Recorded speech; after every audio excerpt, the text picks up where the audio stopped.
Hello दोस्तों, स्वागत है आपका हमारे इस YouTube channel study with Naga पे। मैं नागेश्वर आप सभी का स्वागत करता हूं अपने इस YouTube चैनल पे। जैसे कि आपको पता होगा कि हम अपने इस YouTube चैनल के माध्यम से बीपीएससी TRE 4.0 के लिए पॉलिटिकल लेक्चर का सीरीज जो हम चला रहे हैं उसका सीरीज का मेरा ये दूसरा लेक्चर है। इसके पहले लेक्चर में हमने कवर किया है 1773 का रेगुलेटर एक्ट, 1833 का चार्टर एक्ट, 1813 का चार्टर एक्ट और 1833 का चार्टर एक्ट। इस सब के बारे में हमने कवर किया है। आगे हम इस लेक्चर में हम आप सबको बता दें कि हमने यहाँ तक कवर कर लिया था। एक मिनट, हमने यहाँ से 1813 के चार्टर एक्ट तक कवर कर लिया था और इसके आगे हम देखेंगे आज कि ताज का शासन या क्राउन का शासन।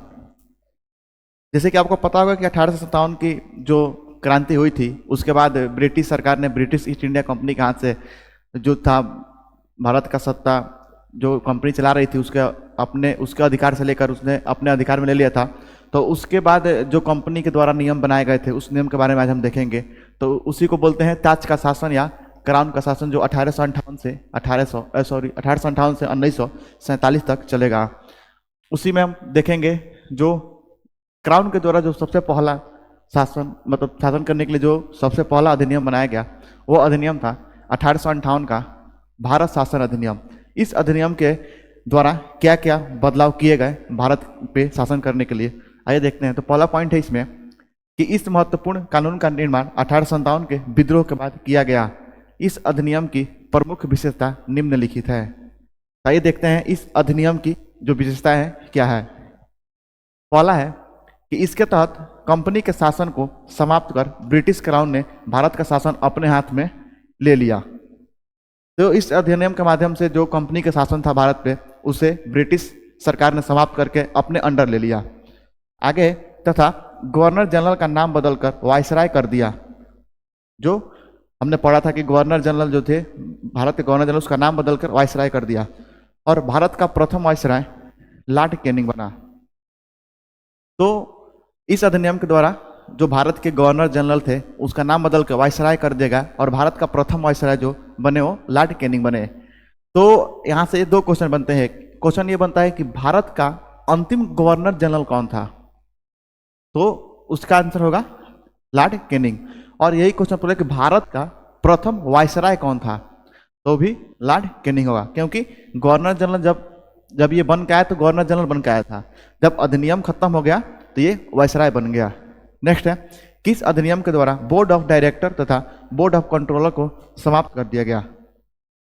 जो बोर्ड ऑफ डायरेक्टर और बोर्ड ऑफ कंट्रोलर जो बने थे राजनीतिक और मामले के देखने के लिए अलग अलग, उसको कर दिया गया है। अगला एक नए पद भारत सचिव का सृजन किया गया जो ब्रिटिश कैबिनेट का सदस्य था। भारत सचिव का सहायता के लिए 15 सदस्यीय भारतीय परिषद का गठन किया गया। ये बदलाव हुए थे 1858 के अधिनियम में। नेक्स्ट है 1861 का भारत परिषद अधिनियम। 1861 का भारत परिषद अधिनियम, इसमें हम देखेंगे कि इसके द्वारा कानून बनाने की प्रक्रिया में भारतीय प्रतिनिधियों को शामिल करने की शुरुआत हुई।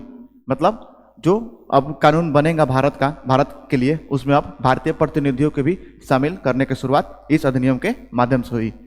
और 3 भारतीयों को गैर सरकारी सदस्य के रूप में वायसराय के कार्यकारिणी परिषद में शामिल किया गया। और 3 गैर सरकारी सदस्य के रूप में भारत के 3 व्यक्तियों को शामिल किया गया। आगे है कि इस अधिनियम के द्वारा मद्रास तथा मुंबई प्रेसिडेंसी को विधायी शक्तियां पुनः देकर विकेंद्रीकरण की शुरुआत हुई। मतलब जो मद्रास और मुंबई प्रेसिडेंसी जिसको कोलकाता के अधीन कर दिया गया था उसको फिर से इस अधिनियम के माध्यम से उसकी स्वतंत्रता दे दी गई। आगे है कि इसके द्वारा वायसराय को आपातकाल में बिना कार्यकारिणी परिषद के सुझाव के अध्यादेश जारी करने की शक्ति दे दी गई। मतलब इस अधिनियम के माध्यम से जो वायसराय थे अगर किसी परिस्थिति में उनको अध्यादेश जारी करना है तो उनको कार्यकारिणी परिषद से सुझाव लेने की आवश्यकता नहीं होगी, बिना सुझाव के भी वो अध्यादेश जारी कर सकते हैं। नेक्स्ट है कि 1862 में तीनों प्रेसिडेंसी में हाई कोर्ट की स्थापना की गई, कोलकाता, मुंबई और मद्रास। तो ये क्वेश्चन यहाँ से आते हैं, कई बार क्वेश्चन पूछा भी है कि किस अधिनियम के द्वारा मतलब तीनों प्रेसिडेंसियों में हाई कोर्ट की स्थापना की गई थी।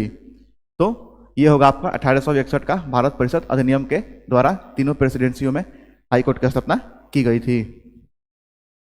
नेक्स्ट देखेंगे हम 1892 का भारत परिषद अधिनियम। इस अधिनियम के माध्यम से क्या हुआ देखते हैं कि इसके द्वारा प्रत्यक्ष मतदान प्रणाली की शुरुआत की गई। तो जो प्रत्यक्ष मतदान प्रणाली की शुरुआत कब की गई, तो 1892 के परिषद अधिनियम के द्वारा की गई। इसके द्वारा बजट पर बहस करने एवं कार्यकारिणी परिषद में प्रश्न पूछने की अनुमति दी गई। नेक्स्ट है 1909 का भारत परिषद अधिनियम, या इसी को बोलते हैं मार्ले मिंटो सुधार।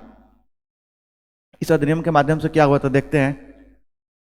इस अधिनियम के अंतर्गत पहली बार किसी भारतीय को सरकारी संसद के रूप में कार्यकारिणी परिषद में शामिल किया गया। तो जिनको शामिल किया गया एसपी सिन्हा, भारतीय, यहाँ पे मैंने किस भारतीय होगा, मतलब इस 1809 के भारत शासन अधिनियम के द्वारा पहली बार किसी भारतीय को सरकारी संसद में शामिल किया गया था। तो वो कौन थे, तो एसपी सिन्हा, सत्येंद्र प्रसाद सिन्हा थे। तो ये क्वेश्चन पूछता है कि वो सबसे मतलब सरकारी संसद में प्रथम व्यक्ति कौन थे जो उनमें शामिल किया गया था उनको, तो थे एसपी सिन्हा। आगे है कि इस अधिनियम के अंतर्गत मुस्लिम समुदाय के लिए पृथक निर्वाचन क्षेत्र, इसको ध्यान रखेंगे इस पॉइंट को, ये पॉइंट है मुस्लिम के लिए पृथक निर्वाचन क्षेत्र की गई, अर्थात मुस्लिम प्रतिनिधियों का चुनाव मुस्लिम मतदाता ही करेंगे। तो 1909 के अधिनियम में क्या हुआ था कि मुस्लिमों के लिए पृथक निर्वाचन प्रणाली की शुरुआत की गई, जिसमें क्या था कि मुस्लिम जो प्रतिनिधि थे उनका चुनाव सिर्फ मुस्लिम मतदाता ही कर सकते थे। तो आगे देखेंगे इसके आगे 1919 का भारत शासन अधिनियम है, इसी को मांगटेंगू चेम्सफोर्ड सुधार कहा जाता है। तो क्वेश्चन ये भी आता है कि मांगटेंगू चेम्सफोर्ड सुधार कब आया था, तो 1919 में आया था। इसमें हम देखेंगे कि इसके द्वारा केंद्र में द्विसदनात्मक विधायिका की स्थापना की गई। तो केंद्र में क्या होगा, द्विसदनात्मक व्यवस्था की स्थापना की गई थी। आगे है कि इसके द्वारा प्रांतों में द्वैत शासन की स्थापना की गई, जिसके तहत प्रांतीय विषयों को 2 वर्गों में बांट दिया गया। प्रांतों में द्वैत शासन की मतलब प्रांत का जो शासन होगा 2 हिस्सों में चलेगा, 2, और जो कि उसके विषय थे उसको 2 वर्गों में बांट दिया गया। तो क्या था, एक था आरक्षित विषय, एक हस्तांतरित विषय। तो आरक्षित विषय में वित्त, भूमि, न्याय, पुलिस, समाचार पत्र, सिंचाई इत्यादि इन विषयों पर कानून बनाने का अधिकार गवर्नर एवं उसके कार्यकारिणी परिषद का था। तो मतलब अभी जैसे है ना कि समवर्ती सूची, संघ सूची, समवर्ती सूची और राज्य सूची जो है, उस समय क्या था कि 2 भागों में बांट दिया गया था, आरक्षित विषय और हस्तांतरित विषय। तो आरक्षित विषय में क्या था, देखिए हम वित्त, भूमि, न्याय, पुलिस, समाचार पत्र, सिंचाई इत्यादि पर इस सब पे कानून कौन बनाएगा, गवर्नर जनरल और उसके कार्यकारिणी परिषद बनाएंगे। दूसरा है हस्तांतरित विषय, इसमें शिक्षा, चिकित्सा, सार्वजनिक निर्माण आदि शामिल थे। इस पर कानून गवर्नर मंत्रियों के सहयोग से बना सकता था। मतलब इसमें जो कानून बनता है गवर्नर, तो मंत्रियों के सहयोग से बना सकता था। इसने सांप्रदायिक आधार पर सिखों, भारतीय ईसाइयों एवं अलग आंग्ल भारतीयों को पृथक निर्वाचन क्षेत्र दे दिया गया।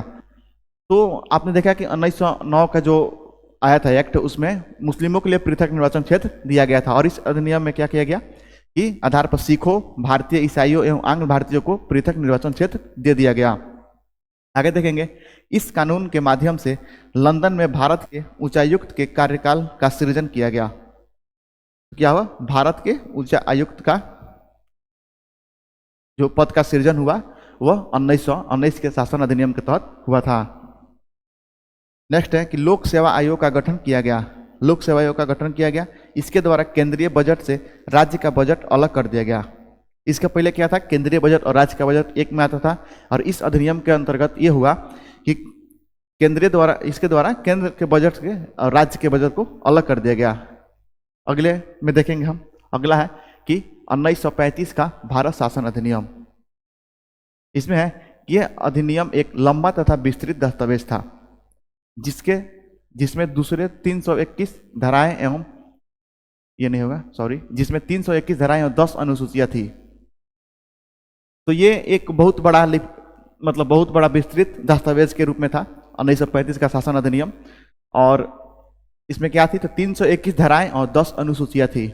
आइए देखते हैं क्या है कि इस अधिनियम की निम्नलिखित विशेषताएं थी। क्या थी इस अधिनियम की विशेषताएं, इसमें क्या क्या प्रावधान हुए थे। आइए देखते हैं कि इसके द्वारा 11 ब्रिटिश प्रांतों एवं देशी रियासतों को मिलाकर एक संघ बनाने का निर्णय लिया गया। इस अधिनियम के द्वारा क्या लिया गया कि जो अभी भारत में ब्रिटिश के द्वारा जो क्षेत्र जीता गया था उसको 11 प्रांतों में बांटा गया था। तो उन 11 प्रांतों का और देशी रियासतें जो थी लगभग 565 के आसपास देशी रियासतें हैं इस समय, तो उन सबको मिलाकर एक संघ का निर्माण किया जाएगा। आगे कि प्रांतों के लिए संघ में शामिल होना अनिवार्य था, जबकि देशी रियासतों के लिए यह एक ऐच्छिक था। मतलब इसके कहने का मतलब यह होगा कि जो संघ बनाया जाएगा उस संघ में प्रांत का शामिल होना अनिवार्य है, प्रांत शामिल होंगे, लेकिन देशी रियासतें जो थी उनके ऊपर छोड़ दिया गया था। अगर वो चाहे तो शामिल हो सकती थी, अगर नहीं चाहे तो शामिल नहीं हो सकती थी। नेक्स्ट है कि इसके तहत प्रांतों में द्वैत शासन को समाप्त कर प्रांतों को स्वायत्तता दी गई। क्या हुआ कि जो प्रांतों में द्वैत शासन जो लगा था इसके 1919 के अधिनियम में, उसको समाप्त कर दिया गया और उनको स्वतंत्रता दी गई, जबकि केंद्र में द्वैत शासन लगा दिया गया। जो द्वैत शासन था वो अब प्रांतों से हटाकर केंद्र में लगा दिया गया। इसके अंतर्गत भारतीय रिजर्व बैंक RBI की स्थापना की गई। कब? 1 अप्रैल 1935 को की गई। ये क्वेश्चन को ध्यान रखिएगा, ये क्वेश्चन कई बार पूछ चुका है कि भारतीय जो रिजर्व बैंक है उसकी स्थापना किस अधिनियम के तहत हुई थी। तो 1935 का अधिनियम कब की गई थी? 1 अप्रैल 1935 को की गई थी। नेक्स्ट है कि इसके द्वारा प्रांतों में भी लोक सेवा आयोग का गठन किया गया। इसके द्वारा प्रांतों में भी लोक सेवा आयोग का गठन किया गया। नेक्स्ट है कि इसके तहत 1937 में संघीय न्यायालय की शुरुआत की गई।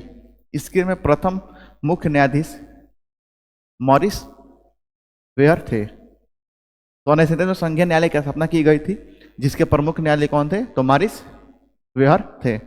नेक्स्ट है कि 1937 में बर्मा को भारत से पृथक कर दिया गया। ये इसको याद रखेंगे कि भारत से बर्मा को कब पृथक किया गया था। जो अभी म्यांमार है उसी को 1935 के अधिनियम के तहत 1937 में भारत से बर्मा को पृथक कर दिया गया, मतलब अलग कर दिया गया जो अभी है। नेक्स्ट देखेंगे भारतीय स्वतंत्रता अधिनियम 1947।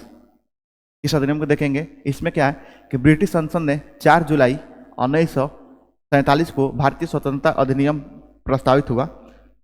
मतलब ब्रिटिश संसद में 4 जुलाई 1947 को भारतीय स्वतंत्रता अधिनियम प्रस्तावित हुआ, जो 18 जुलाई 1947 को पारित हो गया।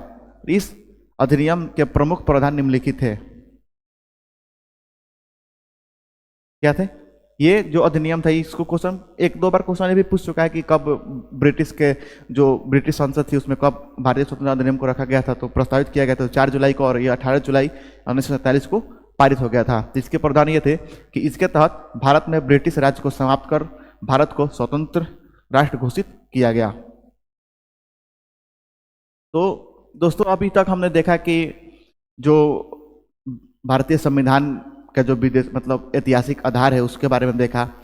तो हमने ये पार्ट 2 भाग में पूरा किया। तो हम प्रयास यही करेंगे कि छोटा छोटा लेक्चर हमारा हो, ज़्यादा बड़ा लेक्चर ना हो, कि आप थोड़ा सा भी समय आपके पास हो तो उसको आप देख सकें। और आपको ये वीडियो कैसा लग रहा है जरूर कमेंट में बताएं, और ज़्यादा से ज़्यादा अपने दोस्तों को शेयर करें, क्योंकि जो हमारा ये सीरीज चल रहा है उससे काफ़ी लोगों को मतलब लाभ प्राप्त हो। और इसके बाद हम देखेंगे कि इस चैप्टर जो है इससे बीपीएससी एग्जाम में और बीपीएससी में कितना क्वेश्चन पूछे गए हैं, उन सारे क्वेश्चनों को हम अगले वीडियो में करेंगे। तो तब तक के लिए धन्यवाद। चलते हैं, मिलते हैं फिर किसी नेक्स्ट वीडियो में। और आप हमारे चैनल को सब्सक्राइब कर लें और वीडियो को लाइक, कमेंट और शेयर जरूर करें, ताकि हमारे आने वाले किसी वीडियो का नोटिफिकेशन आपसे न छूटे। धन्यवाद, मिलते हैं।